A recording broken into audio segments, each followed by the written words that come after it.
Welcome to Effective Communication, the Why and the How, an educational video for healthcare providers who serve people with hearing loss. As you know, various laws prohibit discrimination against persons with disabilities, that is, individuals who have physical or mental challenges. Among the obvious disabilities are blindness, loss of a limb, or paralysis, and thus we have braille signage for the blind, access ramps for those in wheelchairs, and handrails and similar accommodations for others with physical challenges. But hearing loss, perhaps the most common disability of all, has been called the invisible disability because it's usually not apparent to the casual observer. And those it afflicts often take pains to hide it. But its importance in the healthcare setting must not be minimized. Consider a few common patient encounters where miscommunication would be critical: taking the patient's history and current complaint, obtaining informed consent, providing post-discharge instructions, discussing the patient's wishes about end-of-life issues. Even a simple action like answering a call bell becomes a problem if the patient can't hear you say, "Yes, how can I help you?" We healthcare providers must learn how best to make our services accessible to the deaf and hard of hearing persons we are committed to serve. Some tools for doing this are qualified sign language interpreters, point-to-speak cards, text-to-telephone services, assistive listening devices, and closed captioning on video displays.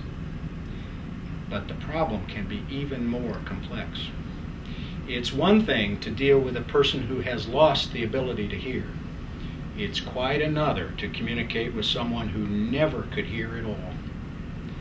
Often that person understands not English, but a manual communication system known as American Sign Language. To English speakers, ASL is as foreign as French or Spanish. And this adds another layer of complexity to the communications challenge. It's not enough to make an English sentence louder or to write it out. We must translate it into this foreign language. In the next few minutes, you will view 4 brief scenes that portray some common problems in communicating effectively with deaf and hard of hearing patients. As you view these vignettes, take note of what you think should be done differently. Be prepared to discuss each scenario in class. The video will then show a preferred approach to the situation. Mrs. Endicott, I need you to wake up. How are you feeling? Are you having any pain? Do you know where you're at? Who's this gentleman sitting next to you?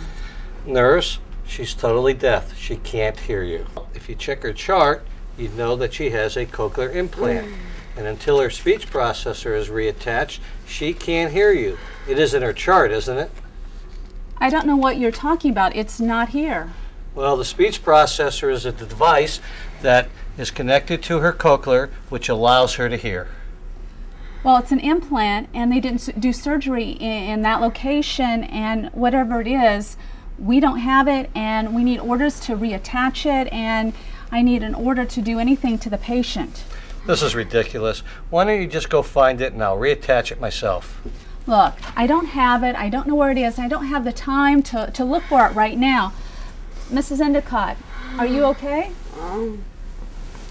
Look, she's probably having some pain. It's not uncommon for her to have pain after the surgery. And I'm going to go get some pain medication.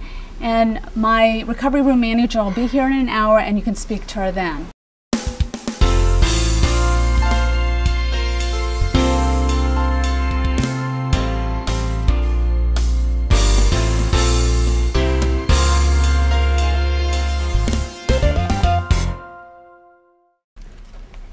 Mrs. Endicott, I need you to wake up.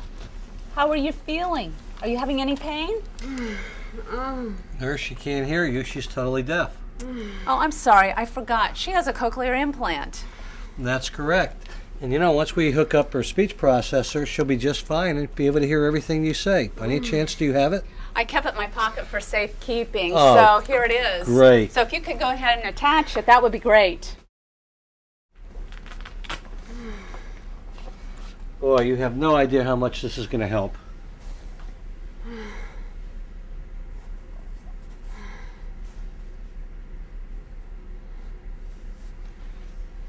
Honey? Honey? Can you hear me? Oh, yes. Is it over? Yes, the surgery's over, Mrs. Endicott, and the surgery went well. The doctor will be here shortly to see you. How are you feeling? Well, I have some pain, but actually I'm really nauseous. I think I'm going to throw up. That's not uncommon after surgery. I'm going to get you something for that.